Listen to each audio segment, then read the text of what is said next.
जय हिंद। दोस्तों, आज हम बात करेंगे कंप्यूटर से जो 5 सवाल पूछा जाता है। और इस बार जो अभी पेपर हुआ जो कैंसिल हो गया, उसमें जो क्वेश्चन पूछा था बाइनरी डेसिमल वाला क्वेश्चन पूछा था।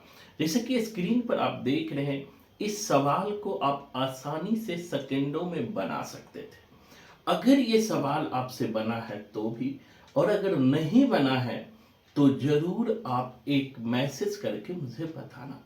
ये सवाल बहुत ही इजी था और आप आसानी से बना सकते थे।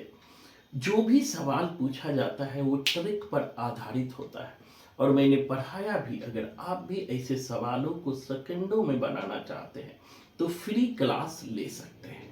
दोस्तों, जैसे स्क्रीन पर आप देख रहे हैं, कहता है आधार 4 संख्या 3010 के समतुल्य आधार 10 संख्या कौन सी है।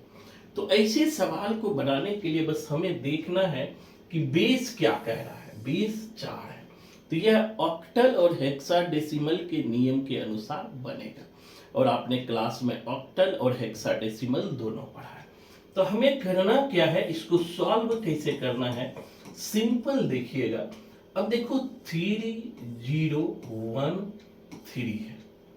तो ऐसे सवाल को दोस्तों बनाने के लिए हम 3 लेंगे। अब देखो बेस 4 कह रहा है, 4 लेंगे। अब देखो 3 को अगर हमने ले लिया, कितनी संख्या बचा है, 1 2 3। यहां हम 3 पावर डालेंगे। इसी तरह से फिर हम 0 लेंगे इनटू हमारा बेस क्या है, 4 है। बेस 4 कह रहा है। अब संख्या कितना बचा है, 1 2, तो 2 लेंगे। इसी तरह से फिर 1 लेंगे, फिर बेस 4 लेंगे।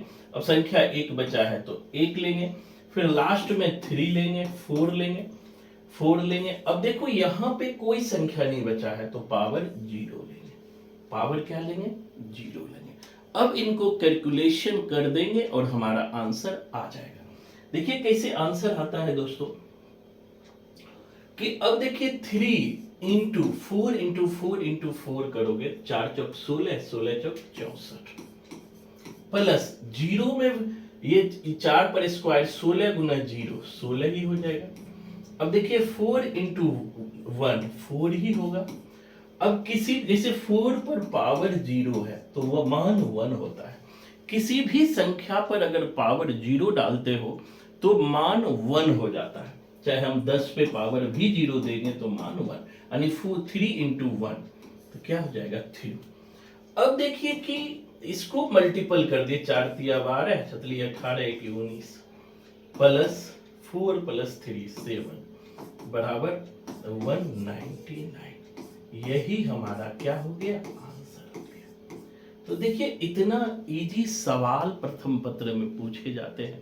ये तो कंप्यूटर के सवाल थे, इस बार डीआई के सवाल भी इजी पूछे गए, रीजनिंग के सवाल, मैथ के सवाल भी इजी पूछे गए।